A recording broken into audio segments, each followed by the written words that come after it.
اعوذ باللہ من الشیطان الرجیم، بسم اللہ الرحمن الرحیم۔ السلام علیکم ناظرین، میں ہوں آپ کا میزبان Mirza Nadeem Baig, program views on news with Mirza Nadeem Baig میں۔ ناظرین محترم، آج 19 اپریل 2021 ہے اور پیر کا روز ہے۔ پیر کے روز کے خبرنامے کے ساتھ آپ کی خدمت میں حاضر ہوں۔ جیسا کہ آپ جانتے ہیں کہ ہمارے خبرنامے میں اسپین، یورپ اور دوسرے ملکوں کی خبریں بھی شامل ہوتی ہیں۔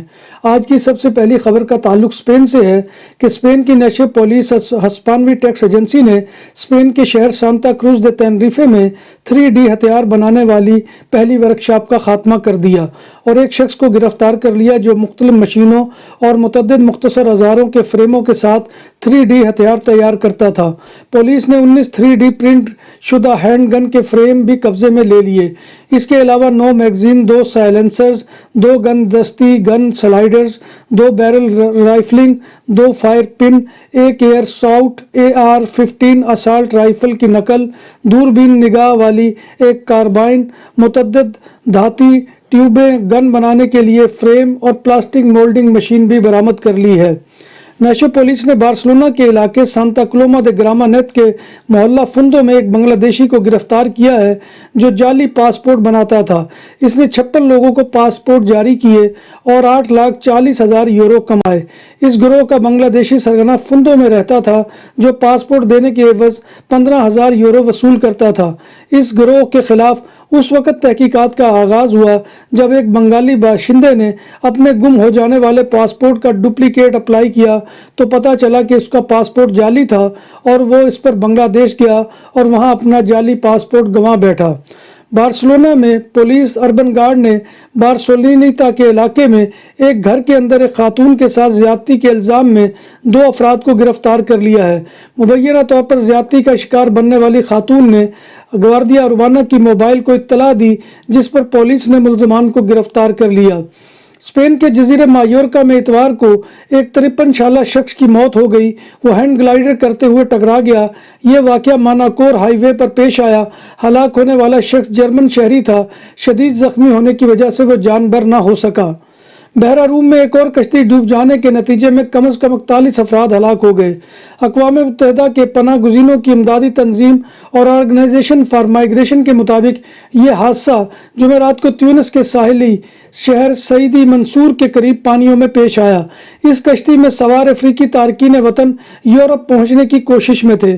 تیونس کے کوسٹ گارڈ نے بتایا کہ 3 افراد کو بچا لیا گیا ہے، تاہم 41 افراد ڈوب گئے ہیں جس میں ایک بچہ بھی شامل تھا۔ یونان میں غیر قانونی طور پر داخل ہونے کی کوشش کرنے والے 23 ایرانی تارکین وطن کو گرفتار کر لیا۔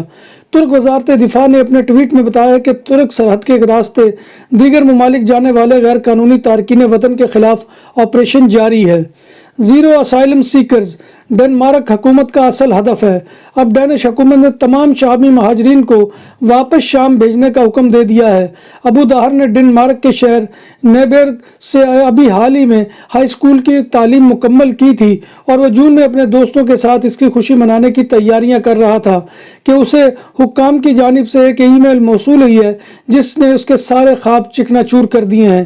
ای میل اس شامی طالب علم اور اس کے والدین کو لکھی گئی ہے جس میں یہ درج تھا کہ ان سب کا رہائشی اجازت نامہ مزید توسیع نہیں کی جائے گی۔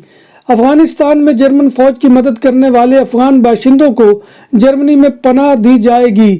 جرمن وزیر دفاع گریٹ کرام کا کہنا ہے کہ وہ چاہتی ہیں کہ ایسے تمام افغان شہریوں کی مدد کی جائے جنہوں نے افغانستان کی جنگ کے دنوں میں جرمن فوج کی مدد کی تھی۔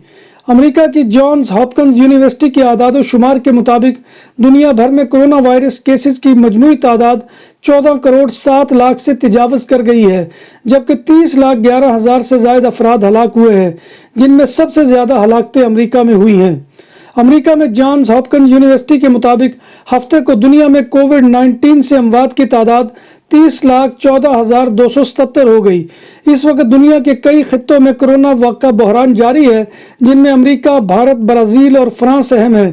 جانز ہاپکنز یونیورسٹی کا کہنا ہے کہ ہلاکتوں کی یہ تعداد یوکرائن کے دارالحکومت کیف، وینزویلا کے دارالحکومت کاراکس اور پرتگال کے شہر لزبن کی آبادیوں کے برابر ہے۔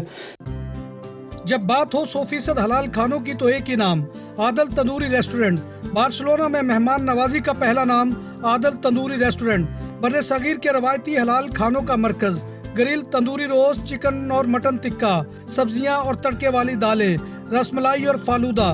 قاری عبدالرحمان کی فخریہ پیشکش غریب و امیر کے لیے۔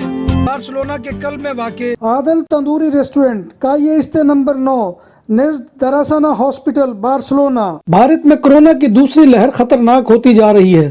اتوار کو ملک میں 2,60,000 سے زائد نئے کیسز اور 1,500 سے زیادہ اموات ہوئی ہیں، جبکہ دارالحکومت نئی دہلی میں اسپتالوں میں بیڈ روم اور آکسیجن کی قلت ہوتی جا رہی ہے۔ نئی دہلی میں ایک ہی روز میں 25,000 سے زائد کیسز رپورٹ ہونے پر وزیر اعلیٰ نے وفاقی حکومت سے مدد کی اپیل کر دی ہے۔ بھارت کے دارالحکومت نئی دہلی میں کورونا سے ہلاک ہونے والے افراد کے لیے مختص قبرستان میں جگہ کم پڑنے لگی ہے۔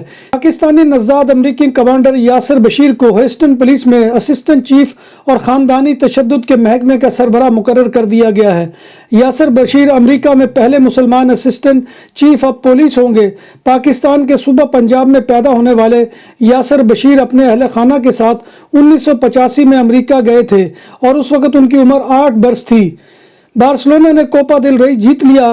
فائنل میں ایتھلیٹک بلباؤ کو 4 گول سے شکست ہوئی۔ بارسلونا نے چاروں گول 12 منٹ کے اندر اسکور کیے۔ کوپا دل ریی میں کھیل کے 60ویں منٹ میں کوئی ٹیم گول نہ کر سکی تھی، لیکن پھر بارسلونا نے یکے بعد دیگرے 4 گول کر ڈالے۔ پہلا گول گریزمین، دوسرا گول ڈی جونگ اور پھر میسی نے پیدر پہ 2 گول کر کے ٹیم کو ٹائٹل جتوا دیا۔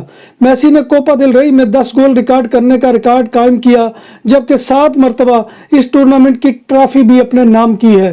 ناظرین محترم، یہ تھا آج کا خبرنامہ جو میں آپ کی خدمت میں لے کر حاضر ہوا تھا۔ امید ہے کہ آپ کو ہمارا یہ سیگمنٹ پسند آئے گا۔ آپ سے گزارش وہی ہے کہ آپ ہمارے T V channel BBC update T V کو وہ سبسکرائب کریں اور اس کے پروگرام کو لائک کریں، شیئر کریں اور کمنٹ باکس میں آ کر کمنٹ کرنا مت بھولیے، کیونکہ آپ کا کمنٹ کرنا ہماری عزت افزائی اور حوصلہ افزائی کا بہت بڑا ذریعہ ہوتا ہے۔ ناظرین محترم، اللہ تبارک و تعالیٰ سے دعا کیجیے گا کہ آج میرا ہسپتال میں ٹیسٹ بھی ہے اور کل کا ناغہ ہے، اس کے بعد پرسوں بھی ہے، تو اللہ تبارک و تعالیٰ مجھے صحت و تندرستی عطا فرمائے اور اللہ تبارک و تعالیٰ جو بھی مراحل ہے صحت کے معاملے میں ان میں پورا اترنے کی توفیق عطا فرمائے، اور مجھ سے جتنے بھی دنیا کے اندر بیمار ہیں اللہ تبارک و تعالیٰ تمام کو شفائے کاملہ عاجلہ عطا فرمائے، اور جو پریشان حال ہے ان کی پریشانیوں کو دور فرمائے۔ بہت سے لوگ دعاؤں کے لیے درخواست کرتے ہیں، میں سب کا نام یہاں پر فردن نہیں لے سکتا، لیکن تمام بھائیوں کے لیے دعا کیجیے کہ اللہ تبارک و تعالیٰ تمام کی جائز حاجات کو پورا کرے اور اللہ تبارک و تعالیٰ تمام کی مشکلوں کو آسان کرے، آمین یا رب العالمین۔ اسی دعا کے ساتھ اپنے میزبان مرزا ندیم بیگ کو اجازت دے۔ انشاءاللہ پھر کسی نئے سیگمنٹ میں نئی خبروں اور نئے موضوعات کے ساتھ آپ سے ملاقات ہوگی۔ تب تک اللہ حافظ۔